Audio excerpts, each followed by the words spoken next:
Life in our household had always been predictable, almost mundane. My mom married Jake, my stepfather, when I was 10 years old. He was kind, attentive, and over the years, he became a steady presence in our lives. We lived in a modest house on the outskirts of town, and for the most part, everything seemed perfect. But perfection, as I would soon learn, is often just a facade. It started with small things I might not have noticed if I hadn't been paying attention. Jake began coming home later than usual, sometimes smelling of cologne that wasn't his. He'd make excuses about work meetings or traffic, but there was a nervous edge to his voice that made me uneasy. I brushed it off at first, chalking it up to stress or a busy schedule. But the changes didn't stop there. One evening, while I was doing homework in the living room, Jake's phone buzzed on the coffee table. He was in the kitchen, and without thinking, I glanced at the screen. The name Claire flashed across it, followed by a heart emoji. My stomach dropped. I didn't know anyone named Claire, and the heart emoji felt like a punch to the gut. When Jake came back, he quickly grabbed his phone and left the room without a word.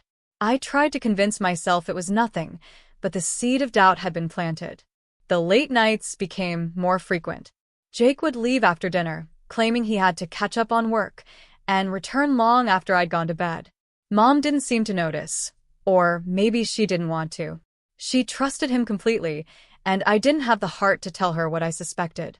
But the more I watched him, the more I realized something was wrong.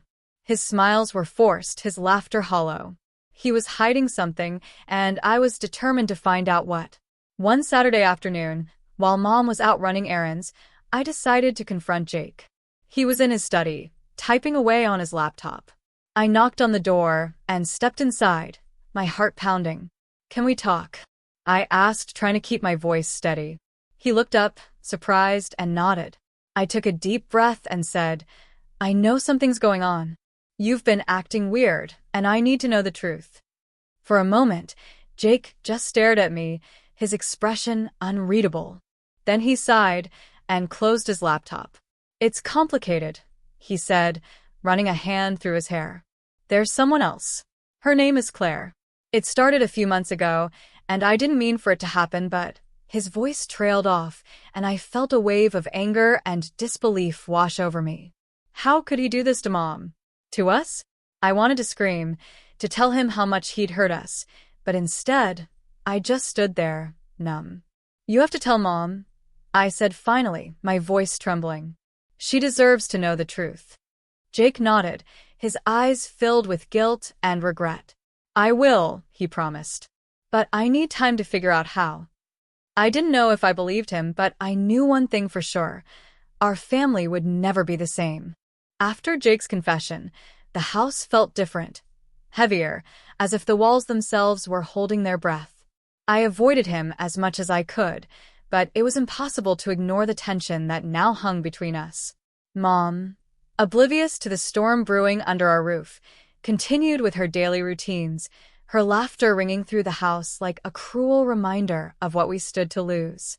I couldn't stop thinking about what Jake had told me. Every time I looked at Mom, I felt a pang of guilt. She trusted him, trusted us, and here I was, keeping a secret that could shatter her world. Part of me wanted to tell her everything, to spare her the pain of living in ignorance. But another part of me was terrified of what would happen if I did. Would she blame me for not telling her sooner? Would she even believe me? I started watching Jake more closely, looking for signs that he was planning to come clean. But days turned into weeks and nothing changed. He still left the house late at night, still came home with excuses on his lips. I began to wonder if he had any intention of telling Mom the truth, or if he was just waiting for me to do it for him. One evening, after another late-night work meeting, I finally snapped. I cornered Jake in the kitchen, my voice low but fierce.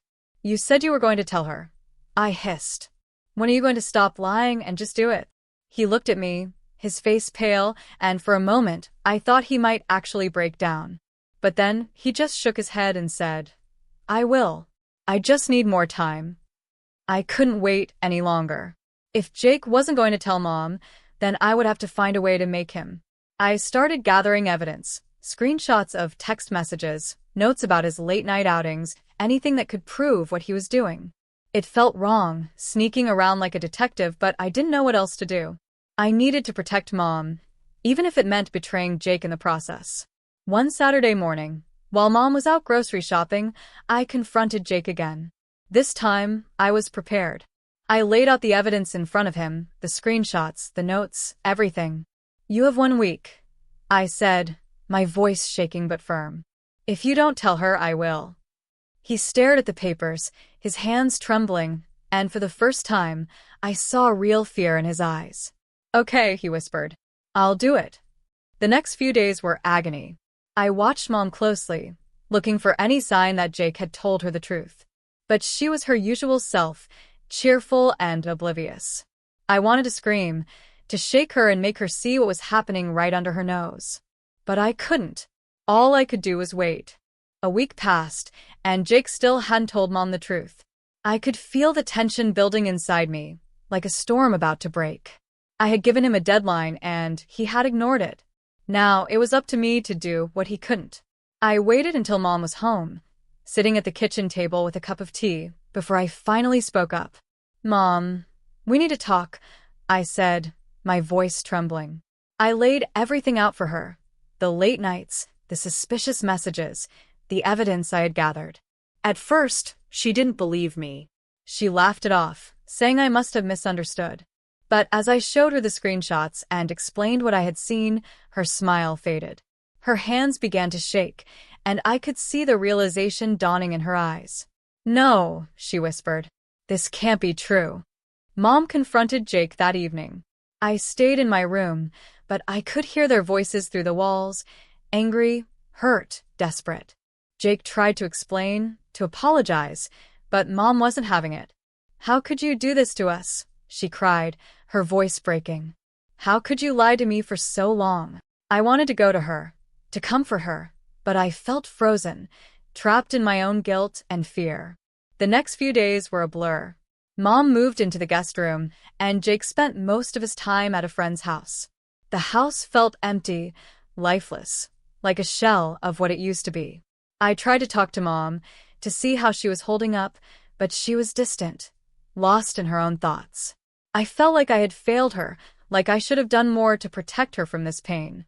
I spent a lot of time thinking about what had happened. I thought about Jake, about the man I had once trusted and respected. I thought about Mom, about the love and trust she had placed in him, only to have it shattered.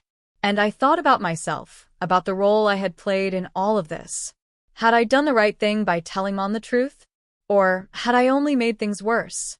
One evening, Mom came into my room and sat down on the edge of my bed. She looked tired, her eyes red from crying, but there was a determination in her voice that I hadn't heard in a long time. "I need to make a decision," she said.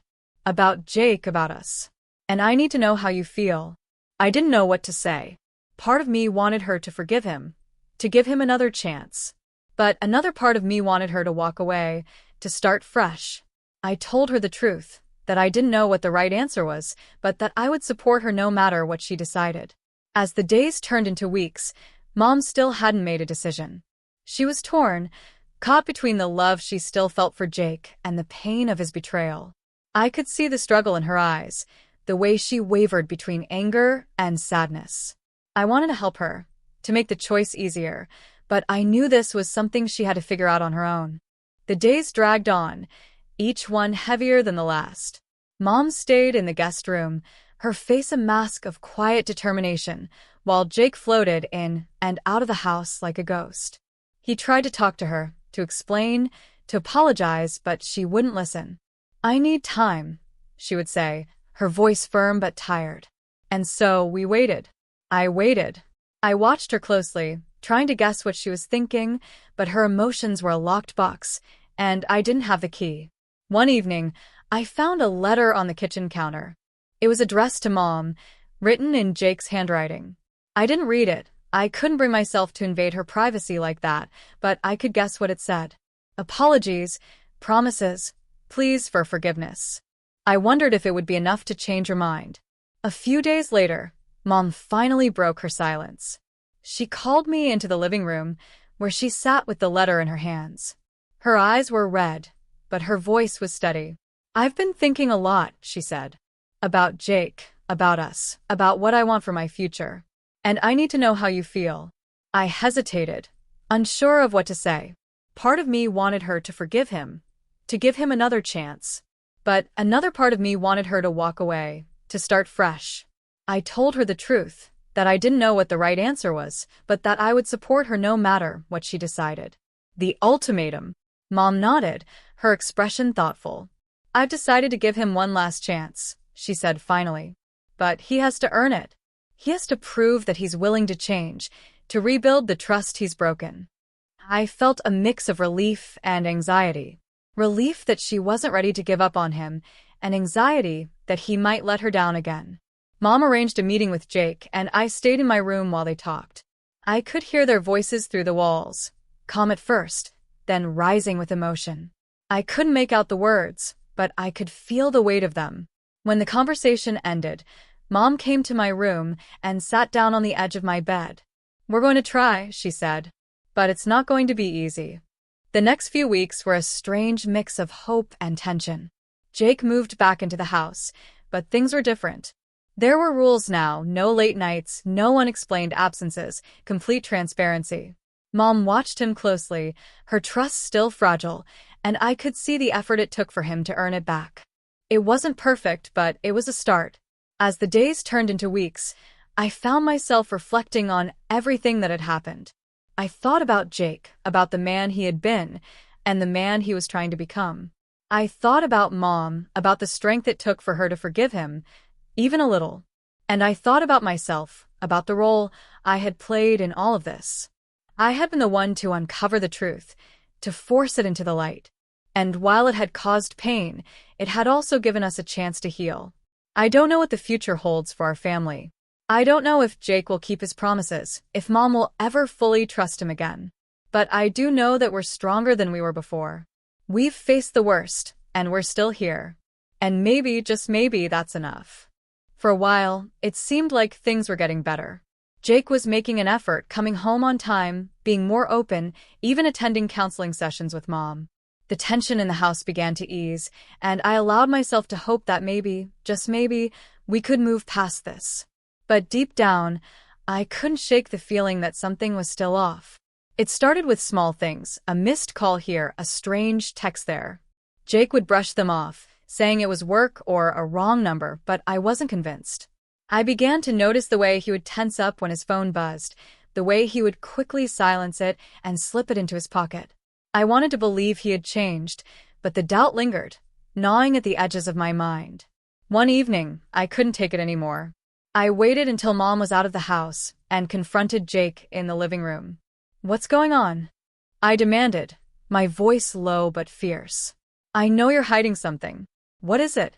He looked at me, his expression a mix of guilt and desperation. "It's nothing," he said, but his voice wavered. "I swear, it's nothing." I didn't believe him. That night, while he was asleep, I went through his phone. It was wrong, I knew that, but I had to know the truth. What I found made my blood run cold. There were messages, dozens of them, from Claire. They were filled with promises, plans, and declarations of love. Jake hadn't ended the affair. He had just gotten better at hiding it. I felt a surge of anger and betrayal so intense it took my breath away. I wanted to scream, to wake Mom up and show her the proof. But I couldn't. Instead, I took a deep breath and made a plan. If Jake wasn't going to be honest, then I would force his hand. The next day, I told Mom I had something important to show her. I waited until Jake was home, then gathered them both in the living room. My hands were shaking as I handed Mom the phone, the messages displayed on the screen. "I found this last night," I said, my voice steady despite the storm raging inside me. "I'm sorry, but you need to know the truth." The room was silent, for what felt like an eternity. Mom stared at the screen, her face pale, her hands trembling. Then she looked at Jake, her eyes filled with a mixture of anger and heartbreak. "How could you?" she whispered, her voice breaking. "How could you do this to us again?" Jake tried to explain, to apologize, but Mom wasn't having it. "Get out," she said, her voice cold and final. "I never want to see you again." Jake left that night, and the house felt emptier than ever. Mom was devastated, but there was a strength in her eyes that I hadn't seen in a long time. "We'll be okay," she said, pulling me into a tight hug. "We'll get through this together." I nodded, tears streaming down my face, and for the first time in months, I felt a glimmer of hope. In the weeks that followed, Mom and I began to rebuild our lives. We leaned on each other, finding strength in our bond. It wasn't easy. There were days when the pain felt overwhelming, but we faced it together. And slowly, we began to heal. As I looked back on everything that had happened, I realized that sometimes the hardest truths are the ones we need to face the most. It had been painful, devastating even, but it had also given us a chance to start over. And in the end, that was all that mattered.